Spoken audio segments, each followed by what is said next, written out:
To Cabinet at Work and Pensions, an old ally, Amber Rudd, who made her name in the referendum fighting for Remain.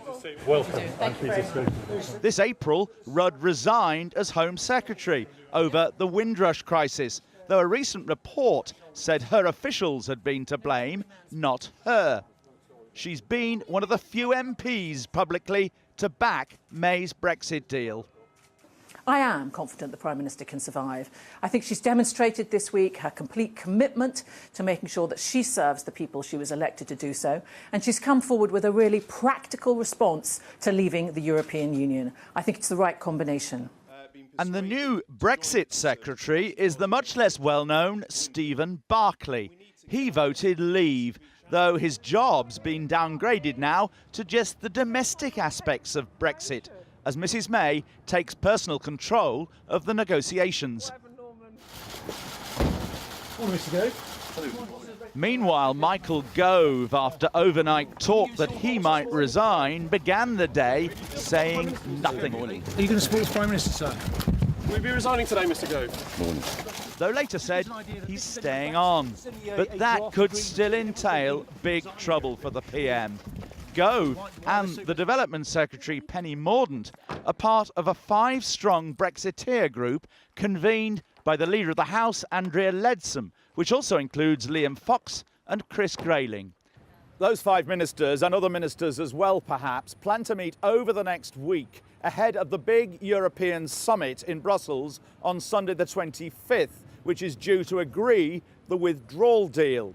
Now, they plan to force Mrs May to make significant changes to that deal ahead of the meeting. In particular, they want something tangible to explain how Britain might leave the Irish backstop. And unless they get that something tangible, they're threatening resignations. Most likely Mrs Leadsom, but possibly some or all of the other ministers as well. It looks like mutiny within the Cabinet.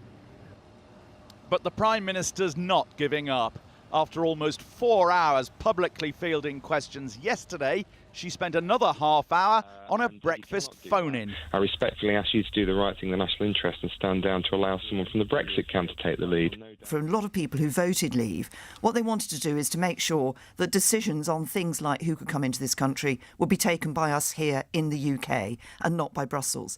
And that's exactly what the deal I've negotiated delivers. But Mark Francois was one of several more Tory MPs today to send letters to the chairman of the 1922 committee calling for a vote of confidence in Mrs May. The Prime Minister has signed us up to a deal which would make us a vassal state. I cannot vote for that in all conscience. I can't. I won't. And we've spent months in private, as the letter explains, trying to persuade her privately, confidentially, to change her mind. She will not do that, so I'm now on a bound. I have no choice. So how many letters now, Mr Baker? There are now around 24 MPs who say they've sent such letters. And this Brexiteer leader says they'll soon reach the crucial 48 letters needed to trigger such a vote.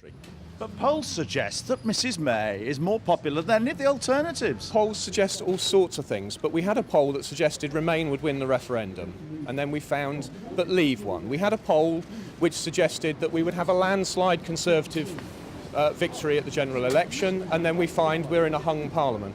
As she left Downing Street for the weekend, Theresa May faced revolt from both backbenchers and part of her cabinet, with still little sign of getting her withdrawal agreement through Parliament. Resignations, no deals and an embattled Prime Minister, and that's just how the British media is reporting Brexit. But how is the rest of the world taking the news? Today, in our Brexit Minute, we look at how everyone else is looking at us. Donald Trump's favourite channel, Fox News, sought out the hard Brexit views of Nigel Farage, their go-to pundit. It is the worst deal in history. Meanwhile, our friends in the Netherlands, Dutch channel RTL, Brexit. Maar wat nu? did their best to hide their disbelief, saying Brexit is a soap opera that's far from over. Met Brexit. In Paris, France 24 lapped up all the talk of palace coups and snap elections. She's weathered a lot of storms in her 2.5 years as Prime Minister. And what about the front pages?